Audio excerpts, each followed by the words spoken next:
everybody, I am Nivedita Jaswal. Welcome back to my channel Nirvila classes. एक user ने मुझे comment किया है कि मैम आप ह्यूमन राइट्स पर वीडियो बनाइए क्योंकि मुझे इसकी आवश्यकता है. आपके लेक्चर द्वारा मुझे समझ में आता है कि आप बहुत अच्छे तरीके से समझाते हो. तो आप अगर मुझे कमेंट करते हैं तो मैं ज़्यादा से ज़्यादा आपके द्वारा बोले गए जो भी टॉपिक्स हैं उसको बनाने की कोशिश करती हूँ. तो आज हम लोग बात करते हैं ह्यूमन राइट्स, जिसे हम मानवता अधिकार भी कहते हैं. तो हमें, आपको, सारे लोगों को, इस दुनिया में सारे लोगों को कुछ न कुछ अधिकार दिए गए हैं. तो हर व्यक्ति के अधिकारों को अस्तित्व में लाने के लिए यह हमारे संविधान द्वारा यह अधिकार दिया गया है कि हर व्यक्ति अपनी ज़िंदगी को, अपनी लाइफ को फ्रीडम, इक्वालिटी, फ्रीडम जिसे हम आज़ादी कहते हैं, इक्वालिटी जिसे हम समानता कहते हैं, और सम्मान के साथ जीने का अधिकार है. इसमें जाति, लिंग, धर्म, स्थान, किसी की आर्थिक स्थिति यहाँ पे मायने नहीं रखता है. यहाँ पे कोई भी चीज़ मायने नहीं रखता है. धर्म के अनुसार किसी के साथ में आप विभेद नहीं कर सकते हैं. आर्थिक स्थिति के अनुसार इसमें आप विभेद नहीं कर सकते हैं. क्या गरीब, क्या अमीर, इसमें सारे लोगों को जीने का अधिकार प्राप्त है. सारे लोगों को अच्छे तरीके से रहने का अधिकार प्राप्त है, बोलने का अधिकार प्राप्त है. आपको मैं आगे बताऊंगी कि कौन कौन से अधिकार मानवाधिकार के अंतर्गत आते हैं. तो हर व्यक्ति को इक्वालिटी एंड फ्रीडम के साथ जीने का अधिकार प्राप्त है. जब और इसमें गरीब और अमीर नहीं देखा जाता है, क्योंकि चाहे गरीब हो चाहे अमीर हो, दोनों लोगों को फ्रीडम एंड इक्वालिटी के साथ जीने का अधिकार प्राप्त होता है. और इसे हम नैतिक सिद्धांत का अधिकार भी कहते हैं. इसे हम नैतिक सिद्धांत भी कहते हैं या नैतिक सिद्धांत के अधिकार भी कहते हैं. यहाँ पर बात आता है कि सारे जो हमारे दुनिया में, देश में ही नहीं, सिर्फ भारत देश में ही नहीं, दुनिया में जो मानवता अधिकार दिवस है, जिसे हम यूनिवर्सल ह्यूमन राइट्स कहते हैं, इंटरनेशनल ह्यूमन राइट्स कहते हैं, वो 10 दिसंबर को मनाया जाता है. 10 दिसंबर को यह मनाया जाता है. कभी भी क्वेश्चन में पूछा जाता है, अगर आप कोई भी एग्जाम देने जाते हो तो पूछा जाता है कि ह्यूमन राइट्स डे कब होता है, तो आप हमेशा ये टिक मारिएगा कि 10 दिसंबर को ह्यूमन राइट्स डे होता है. Okay, international universal human rights day 10 दिसंबर. चाहे हर लोगों को, अब मैं बताई कि हर लोगों को फ्रीडम एंड इक्वालिटी के साथ जीने का अधिकार प्राप्त होता है. अब यहाँ क्या है कि ये जो भारत में जब आया, भारत में पहले क्या था कि विदेशों में सबसे ज़्यादा विख्यात था, विदेशों में सबसे ज़्यादा इसका प्रचलन था. भारत में यह आया 28 सितंबर 1993 को भारत में यह आया. और जब यह आया तो इसके बाद 12 अक्टूबर 1993 को इसका गठन हुआ. भारत में मानवता अधिकार, जो राष्ट्रीय मानवता अधिकार आयोग है, उसका गठन किया गया 12 अक्टूबर 1993 को.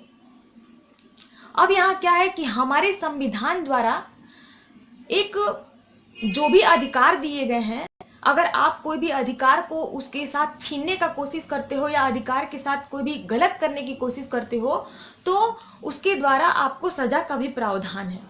यहाँ क्या है कि उसके द्वारा उसको सजा का भी प्रावधान है. तो यहाँ पर यही बोला गया है कि भारतीय संविधान इस अधिकार की न सिर्फ गारंटी देता है, बल्कि इसे तोड़ने वाले को अदालत के द्वारा सजा भी दे सकता है. अब हम बात करते हैं किस तरह के अधिकार हमारे ह्यूमन राइट्स में शामिल है. किस तरह के राइट्स जो हैं हम ह्यूमन राइट्स में, आपके मन में यही क्वेश्चन आता होगा कि कौन कौन से अधिकार होते हैं कि मैम कि हमारे ह्यूमन राइट्स के अंतर्गत आते हैं. तो मैं आपको बताती हूँ कि जिंदगी जीने, यहाँ ध्यान से सुनिएगा आप, ताकि आपको अच्छे एकदम इजीली वे में समझाने की कोशिश करूँगी. एकदम जो हिंदी वर्ड होता है, जो हम लोग सिंपल लैंग्वेज यूज़ करते हैं घर में, उस तरीके से मैं समझाने की कोशिश करती हूँ, ताकि आप जो भी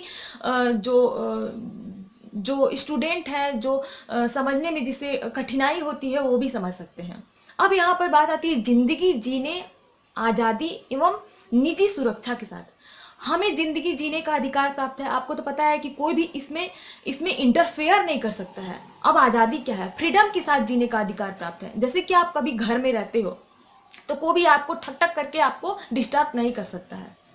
डिस्टर्ब नहीं कर सकता है। अरे यार चलो आज हम लोग खेलने चलेंगे, आज हम लोग घूमने चलेंगे, चलो चलो, नहीं चलना ही है तुमको, नहीं चलना ही है तुमको, ऐसे तो नहीं कर सकता है ना। तो ये भी अधिकार प्राप्त है कि आपको कोई भी आपकी लाइफ में इंटरफेयर नहीं कर सकता है। एंड सेकेंड पॉइंट आता है यहाँ समानता का अधिकार। समानता का अधिकार अर्थात कि समानता, यहाँ मैं समानता के अधिकार के बारे में आपको बताई हूँ, आर्टिकल 14 में वीडियोस अपलोड है। तो समानता का अधिकार यही कहता है कि चाहे अमीर हो, चाहे गरीब हो, चाहे उद्योगपति हो, चाहे एक भिखारी क्यों ना हो, चाहे पीएम हो, चाहे एक छोटा नेता क्यों ना हो, हर लोगों को जो जो लॉ उस पे बनता है वही लॉ हमारे पे भी बनता है, वही लॉ अमीर पे भी बनता है, वही लॉ गरीब पे भी बनता है। अर्थात कोई भी किसी का अगर मर्डर कर देता है तो वही उसको 14 साल का कारावास उसको भी होगा, अमीर को भी होगा और गरीब को भी 14 साल का कारावास होगा। यानी 14 साल का जो दंड होता है, जेल जाने की जो विधि होती है, तो उसको भी वही होगा। यानी समानता के साथ जीने का अधिकार प्राप्त है। ऐसा नहीं कि आप भेदभाव कर सकते हैं, भेदभाव नहीं होना चाहिए। अब यहाँ पे थर्ड पॉइंट आता है सक्षम न्यायालय के द्वारा बचाव का अधिकार। जैसे कि आप कोई भी क्राइम करते हैं तो आपको चुनने का अधिकार प्राप्त है कि आप कोई भी जो आपके जो न्यायालय है, कोर्ट है, आप चुन सकते हैं कि मुझे किस कोर्ट में जाके केस फाइल करना चाहिए। तो इस तरीके का अधिकार प्राप्त है। एंड नेक्स्ट पॉइंट आता है यहाँ पे कानून के सामने व्यक्ति के रूप में मानने का अधिकार। कानून के सामने आप व्यक्ति के रूप में मानने का अधिकार आपको प्राप्त है। नेक्स्ट पॉइंट आता है भेदभाव से स्वतंत्रता। यहाँ पर भेदभाव का अर्थ है कि यहाँ पे लोग क्या होता है कि पहले के जमाने में लोग दलित होते थे, अनुसूचित जाति एवं अनुसूचित जनजाति के ऊपर लोग भेदभाव करते थे, उनको लोग कुरूप समझते थे, उनको लोग गलत तरीके से देखते थे। लेकिन अब क्या है, धीरे धीरे हमारे देश जो आधुनिकीकरण आते जा रहा है, लोग विचार अपने बदलते जा रहे हैं, तो इस वजह से भेदभाव अब धीरे धीरे खत्म होने लगा है। लेकिन अगर आप भेदभाव करते हैं तो ये भी एक ह्यूमन राइट्स के अधिकार है। अगर आपके साथ में कोई भी गलत तरीके से व्यवहार कर रहा है तो आप ह्यूमन राइट्स के अंतर्गत आप केस दाखिल कर सकते हो, क्योंकि आपको अधिकार प्राप्त है कि आपके साथ कोई भी नीच तरीके का व्यवहार नहीं कर सके। यहाँ पर दास्ता, नेक्स्ट पॉइंट आता है दास्ता से स्वतंत्रता। दास्ता का अर्थ होता है कि जैसे गुलाम, दास्ता यानी कि गुलाम, जैसे बाई हो गए, जैसे आप अपने घर में बाई रखते हो तो बाई के साथ में आप ऐसे तो नहीं बोल सकते कि तुम ये काम करो तो करो, ये गलत बात है। क्योंकि अगर आप जो काम प्यार से करवा सकते हैं उसको एक फोर्स करके या उसको दासी बना के कोई भी काम नहीं करवा सकते हैं। इसी प्रकार यही कहता है हमारा ह्यूमन राइट्स कि आप कोई भी लोगों को गुलाम बना के नहीं रख सकते हैं। जैसे लेबर कुली हो गए तो आप उसको नहीं बोल सकते कि तुम यही गिट्टी डालो, तुम ईटा डालो, जल्दी जल्दी काम करो, जल्दी जल्दी काम करो। तो ऐसे क्या है कि ये हमारे ह्यूमन राइट्स हैं। आप किसी को भी फोर्स करके या गलत तरीके से कार्य नहीं करवा सकते हैं। एंड नेक्स्ट पॉइंट आता है अत्याचार से स्वतंत्रता। कोई भी व्यक्ति जो होता है उसको अत्याचार करने से स्वतंत्रता प्राप्त है। यानी कि अत्याचार आप नहीं कर सकते हो किसी के ऊपर भी। अभी आपको मैंने बताया कि किसी को गुलाम नहीं बना सकते, किसी को गरीब नहीं समझ सकते, किसी के साथ भेदभाव नहीं कर सकते, तो किसी के साथ अत्याचार करने का भी हमें अधिकार नहीं देता है। अब यहाँ पे नेक्स्ट पॉइंट आता है मनमानी गिरफ्तारी एवं निर्वासन से स्वतंत्रता। मनमानी गिरफ्तारी, यहाँ पे ये जो पॉइंट है, किसी को भी आप जैसे छोटा मोटा कोई क्राइम कर देता है तो लोग क्या है कि मनमानी तरीके से आप गिरफ्तार नहीं कर सकते जब तक आपके पास रिपोर्ट नहीं हो, एफआईआर फाइल नहीं होता है, या आप किसी को गलत तरीके से गिरफ्तार नहीं कर सकते। यहाँ यही बोला है, तो इससे ये भी हमारे ह्यूमन राइट्स हैं। अब अपराध सिद्ध, नेक्स्ट पॉइंट आता है कि अपराध सिद्ध न होने तक निर्दोष मानना। यहाँ पे मैं आपको बताई थी आर्टिकल 20 के अंतर्गत, इस पे भी मैं वीडियोस अपलोड की हूँ कि कोई भी व्यक्ति का अगर अपराध सिद्ध नहीं हो जाता है तब तक आप उसे निर्दोष मानेंगे। यहाँ पे यही कहा गया है।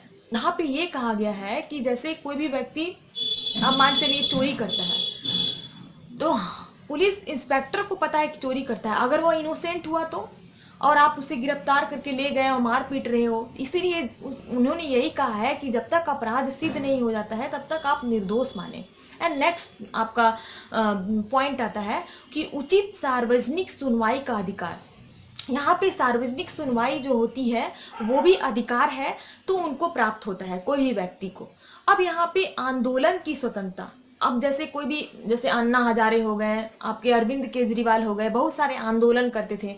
अब यहाँ पे कोई भी कांग्रेस पार्टी का नेता हो गया, आंदोलन करता है, कभी कभी भाजपा कुछ भी आंदोलन करते हैं, तो उसमें भी हमें स्वतंत्रता प्राप्त है। आप कोई भी अब गलत तरीके से आंदोलन करेंगे तो वो गलत बातें हो जाती है, लेकिन अगर आप सही तरीके से कुछ भी आंदोलन करते हैं तो उसकी स्वतंत्रता का अधिकार देता है। ये भी हमारे ह्यूमन राइट्स हैं। ओके, अब नेक्स्ट पॉइंट, अन्य देशों में शरण का अधिकार। जैसे कि हम यहाँ पे रहते हैं, इंडिया में रहते हैं, अगर हमको अमेरिका में बसना है, यानी अमेरिका में हमको वहाँ पे जाके अपनी जिंदगी को वहीं पे जिंदगी जीना है, तो हमें यह अधिकार देता है, ह्यूमन राइट्स है हमारा, ये अधिकार है कि हम कोई भी देश में जाकर रह सकते हैं, ये हमारा अधिकार है। अब ऐसा नहीं कि आप भारत में रह रहे हो तो आपको, अगर आपकी नौकरी लग जाती है या आप वहाँ पे जॉब करते हो या आप बहुत दिनों से रह रहे हो, तो आपको कोई भी यह नहीं कह सकता है कि आप भारत में ही रहो, क्योंकि हमारा जो ह्यूमन राइट्स है वो कहता है, जो हमारे अधिकार हैं वो कहते हैं कि आप अन्य देशों में आप रह सकते हैं, ये भी हमारे अधिकार है। अब नेक्स्ट पॉइंट आता है राष्ट्रीयता बदलने का अधिकार।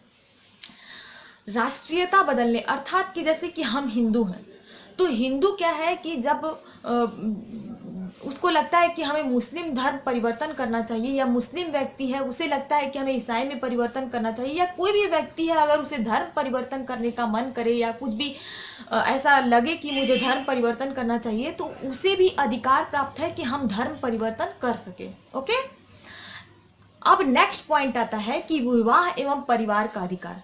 नेक्स्ट पॉइंट अर्थात कि अगर मैं एक लड़की हूँ, तो अगर मुझे कोई भी लड़का पसंद है तो मैं उससे विवाह करने का मुझे अधिकार प्राप्त है। यहाँ पे कोई भी व्यक्ति जब 18 ईयर्स से एबव हो जाता है तो आपको अपने लाइफ पार्टनर को चुनने का अधिकार प्राप्त है, ये हमारा ह्यूमन राइट्स कहता है। अब यहाँ पे परिवार का भी अधिकार प्राप्त है, आपको परिवार के साथ अच्छे तरीके से रहना है, ये हमारे अधिकार प्राप्त है। यानी विवाह करने का अधिकार आपको बता दी मैं कि आप कोई भी लड़का या लड़की को चुन के आप कोई भी अपने लाइफ पार्टनर को आप बना सकते हैं, ये भी हमारे ह्यूमन राइट्स है। एंड नेक्स्ट आपका पॉइंट आता है कि शांतिपूर्ण सभा एवं एसोसिएशन बनाने का अधिकार। यहाँ पे शांतिपूर्ण सभा जैसे गठन हो गया, असेंबली हो गया कोई चीज का, एसोसिएशन बनाने का भी हमें अधिकार प्राप्त है। नेक्स्ट पॉइंट आता है सामाजिक सुरक्षा का अधिकार। सामाजिक सुरक्षा जैसे कि जैसे समाज के तौर पे जो कुछ भी कार्य किए जाते हैं, कुछ भी वर्क किए जाते हैं, तो उसकी सुरक्षा का भी अधिकार हमें दिया गया है। ये भी हमारे मानवता अधिकार यानी ह्यूमन राइट्स के अंतर्गत आते हैं। एंड नेक्स्ट पॉइंट है आपको कि वैकेशन एंड रेस्ट, यहाँ पे अवकाश और विश्राम का भी अधिकार प्राप्त है। जैसे कि कोई भी व्यक्ति, जैसे लेबर लोग हो गए काम करते हैं, टीचर लोग हो गए, प्रोफेसर लोग हो गए काम करते हैं, तो लोगों को संडे के दिन छुट्टी मिलती है। कोई भी व्यक्ति जो है होली दिवाली कोई भी जो ओकेजन होता है उसके अंतर्गत अगर छुट्टी मिलती है आपको, तो ये सब अधिकार प्राप्त हैं आपको। आप किसी की छुट्टी को छीन नहीं सकते हो, वैकेशन को छीन नहीं सकते हो, रेस्ट करने का अधिकार छीन नहीं सकते हो। जैसे आप कोई भी व्यक्ति अगर कुछ भी रेस्ट कर रहा है तो आप उसको आके पत्थर नहीं मार सकते हैं, आप उसको आके डिस्टर्ब नहीं कर सकते हैं। ये सब हमारे ह्यूमन राइट्स हैं। यानी आपको छुट्टी मनाने का अधिकार प्राप्त है, विश्राम करने का अधिकार प्राप्त है, आपको आराम करने का अधिकार प्राप्त है। आप उसके साथ में गलत तरीके से आप व्यवहार नहीं कर सकते हैं कि तुम सो रहे हो, तुम उठना है, तुमको काम करना है, ऐसा नहीं।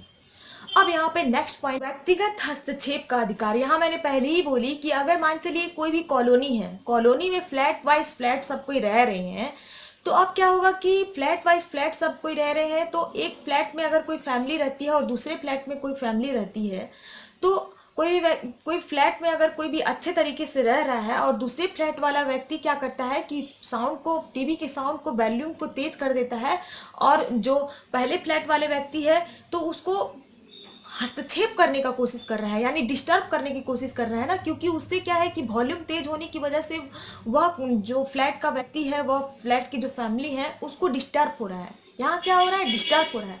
तो आप किसी को डिस्टर्ब नहीं कर सकते हो।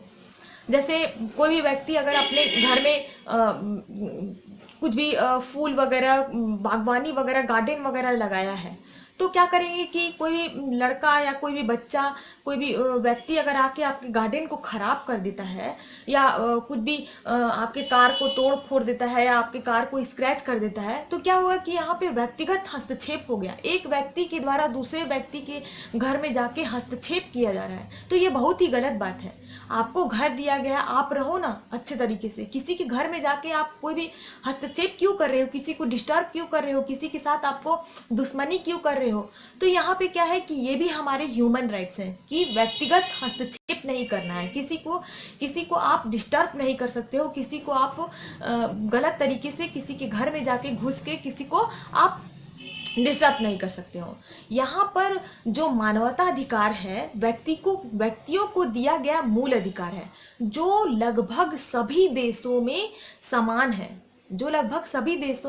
है, और हर जगह प्रत्येक व्यक्ति को जाति, पंथ, रंग, लिंग हो गए, आपको संस्कृति, आपके जो आर्थिक स्थिति है, आपको उसको नज़रअंदाज करते हुए, मैंने पहले ही बताई कि आर्थिक स्थिति भी इसमें मैटर नहीं करता है, इसमें जाति भी मैटर नहीं करता है कि आप ओबीसी कैटेगरी के हो तो आप एसटी एससी कैटेगरी के हो तो आप जनरल कैटेगरी को तो आपको ज़्यादा वैल्यू मिलेगा, आप ओबीसी कैटेगरी को तो आपको कम वैल्यू मिलेगा। ऐसा नहीं है। यहाँ पे लिंग भी मायने नहीं रखता है।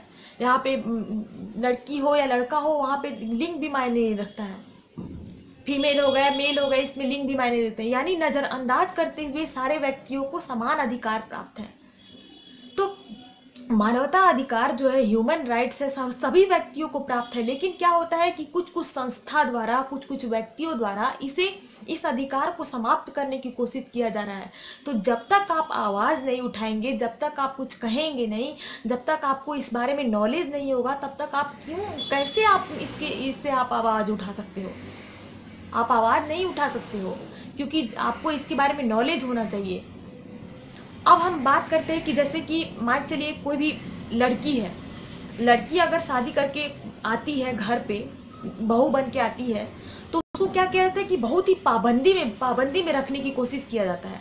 पाबंदी में कैसे रखने की कोशिश किया जाता है कि तुम अपने आप को घूंघट ओढ़ के रहोगी, तुम्हें बाहर नहीं जाना है, तुम्हें बाहर नहीं देखना है। ऐसे क्या है कि वो बहू क्या है कि एक गुलाम टाइप्स बन जाती है। तो यहाँ पे क्या बात होती है कि आपको इस विषय में, इस जगह पे आपको आवाज़ उठाने की ज़रूरत है। जब तक आप, क्योंकि आपके ह्यूमन राइट्स है कि आपको आज़ादी के साथ जीना, समानता के साथ जीना, फ्रीडम के साथ जीना है। आपको कोई गुलाम बना के नहीं रह सकता है यहाँ पे। तब तो एक बहू और बाई में क्या फ़र्क रह गया, जब आप उसको, बाई को भी वैसे ही व्यवहार कर रहे हो और बहू के साथ भी वैसे ही व्यवहार कर रहे हैं, तो ये गलत बात है।